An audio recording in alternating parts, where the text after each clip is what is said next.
Hi viewers, welcome to my YouTube channel.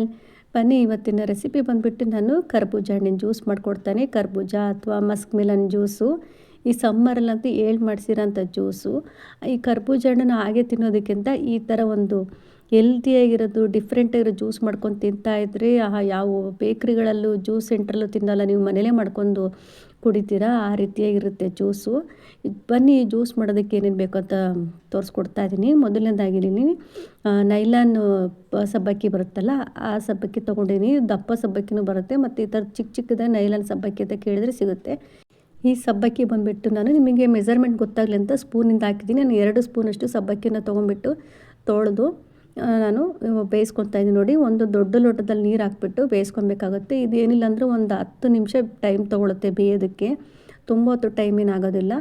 ನೋಡಿ, ನಾನಿವಾಗ ಅದು ಪಕ್ಕದಲ್ಲಿ ಸಬ್ಬಕ್ಕಿ ಬೇಯಕ್ಕೆ ಇಟ್ಕೊಂಡಿದ್ದೀನಿ. ಈ ಕಡೆ ಸೈಡನ್ನು ಹಾಲನ್ನು ಚೆನ್ನಾಗಿ ಕುದಿಸ್ಕೊತಾ ಇದ್ದೀನಿ. ನೋಡಿ, ಈ ಹಾಲು ತುಂಬ ಚೆನ್ನಾಗಿ ಕುದಿ ಬರಬೇಕು.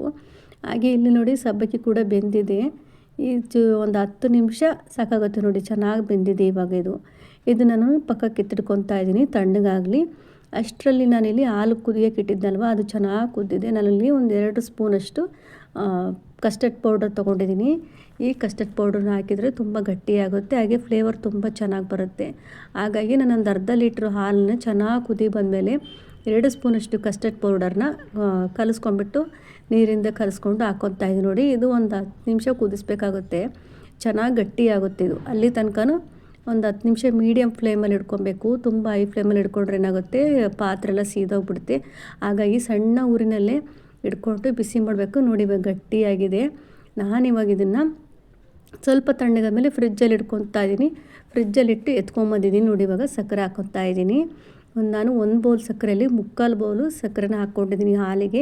ಇನ್ನು 1/4 ಬೌಲ್ ಅಷ್ಟಿದೆಯಲ್ಲ, ಅದನ್ನ ನಾನು ಸಬ್ಬಕ್ಕಿ ಬೆಂದಿದೆಯಲ್ವ ಅದಕ್ಕೆ ಹಾಕ್ಕೊತಾ ಇದ್ದೀನಿ. ಅದು ಸ್ವಲ್ಪ ಸಪ್ಪೆ ಸಪ್ಪೆ ಅನಿಸುತ್ತೆ, ಸ್ವಲ್ಪ ಸ್ವೀಟ್ ಥರ ಚೆನ್ನಾಗಿರಲಿ ಅಂತ ಹೇಳ್ಬಿಟ್ಟು 1/4 ಬೌಲಷ್ಟು ತಣ್ಣಗಾಗಿದ್ದಲ್ಲ ಈ ಸಬ್ಬಕ್ಕಿಗೆ ಹಾಕ್ಕೊತಾ ಇದ್ದೀನಿ. ಇದು ಕೂಡ ಸ್ವಲ್ಪ ತುಂಬ ತಣ್ಣಗಾಗಬೇಕು, ತುಂಬ ಬಿಸಿ ಇರೋದು ಹಾಕಿದರೆ ಬಿಸಿ ಬಿಸಿ ಅನಿಸುತ್ತೆ. ಈ ಬೇಸಿಗೆಯಲ್ಲಿ ಬಿಸಿ ಕುಡಿಯೋಕೆ ಅಷ್ಟು ಚೆನ್ನಾಗಿರಲ್ಲ. ಹಾಗಾಗಿ ಸಕ್ಕರೆ ಹಾಕಿ ತಣ್ಣಗಾಗಿಬಿಟ್ಟಿದ್ದೀನಿ.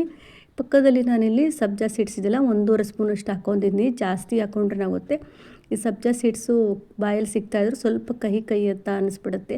ಹಾಗಾಗಿ 1.5 ಸ್ಪೂನಷ್ಟು ಹಾಕ್ಕೊಂಡಿದ್ದೀನಿ, ಜಾಸ್ತಿ ಹಾಕ್ಕೊಂಡಿದ್ದಿಲ್ಲ. ಇದು ತುಂಬ ಹೊತ್ತು ನೆನೆಯೋದು ಬೇಕಾಗಲ್ಲ, ಒಂದು 10 ನಿಮಿಷಕ್ಕೇ ಬೇಗ ನೆಂದುಬಿಡುತ್ತೆ.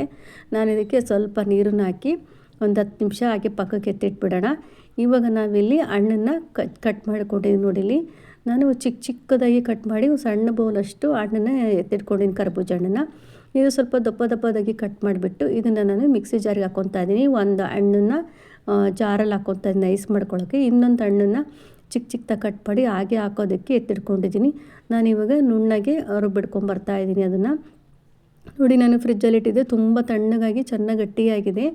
ಎಲ್ಲ ರೆಡಿ ಆಯಿತು. ಇವಾಗ ಎಲ್ಲ ಒಂದೊಂದು ಇಂಗ್ರೀಡಿಯೆಂಟ್ಸ್ ಹಾಕೋಣ.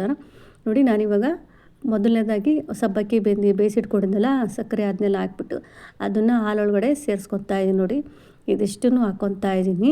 ತುಂಬಾ ಚೆನ್ನಾಗಿರುತ್ತೆ, ಸಖತ್ ಟೇಸ್ಟಾಗಿರುತ್ತೆ, ಹೆಲ್ತಿಗೂ ಕೂಡ ಒಳ್ಳೆಯದು. ಹಾಗೆ ಯಾರು ನನ್ನ ಚಾನಲ್ ಹೊಸ್ತಾ ನೋಡ್ತಾರೆ ಪ್ಲೀಸ್ ಸಬ್ಸ್ಕ್ರೈಬ್ ಮಾಡ್ಕೊಂಡು ನೋಡಿ.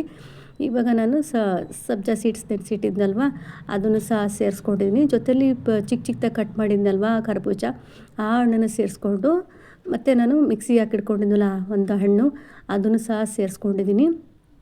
ನೋಡ್ಬೋದು ಎಷ್ಟು ಚೆನ್ನಾಗಾಗಿದೆ, ತುಂಬಾ ಚೆನ್ನಾಗಾಗಿತ್ತು. ಒಂದು ಸರಿ ಮಾಡಿ ನೋಡಿ, ಪದೇ ಮಾಡ್ತಾ ಇರ್ತೀರ, ಅಷ್ಟು ಚೆನ್ನಾಗಿ ಟೇಸ್ಟ್ ಇರುತ್ತೆ, ಮಸ್ತಾಗಿತ್ತು.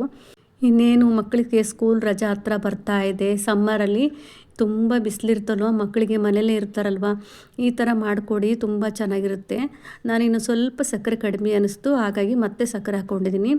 ಸೂಪರ್ ಟೇಸ್ಟ್ ಇರುತ್ತೆ. ಮಕ್ಕಳಿಗೆ ಈ ರೀತಿಯಾಗಿ, ಮಕ್ಕಳಿಗೆ ದೊಡ್ಡವರಿಗೂ ಕೂಡ ತುಂಬ ಇಷ್ಟ ಆಗುತ್ತೆ, ಆರೋಗ್ಯ ಕೂಡ ತುಂಬ ಹೆಲ್ತಿಯಾಗಿರುತ್ತೆ. ನೋಡ್ಬೋದು ಎಷ್ಟು ಚೆನ್ನಾಗಿದೆ. ಇವಾಗ ನಾನು ಸರ್ವ್ ಮಾಡಿ ತೋರಿಸ್ತಾ ಇದ್ದೀನಿ. ನೋಡಿ, ಎಷ್ಟು ಚೆನ್ನಾಗಿ ಬಂದಿದೆ. ನೀವು ಬೇಕಾದರೆ ಇದಕ್ಕೆ ಡ್ರೈ ಫ್ರೂಟು, ಬಾದಾಮಿ, ಗೋಡಂಬಿ ಮತ್ತು ಪಿಸ್ತಾ ಬೇಕಾದ್ರೂ ಹಾಕೊಬೋದು, ತುಂಬ ಚೆನ್ನಾಗಿ ಬರುತ್ತೆ. ಅದನ್ನು ಕೂಡ ನಾನಿಲ್ಲಿ ಯಾವುದೇ ರೀತಿಯಲ್ಲಿ ಡ್ರೈ ಫ್ರೂಟೆಲ್ಲ ಹಾಕ್ತಾಯಿಲ್ಲ.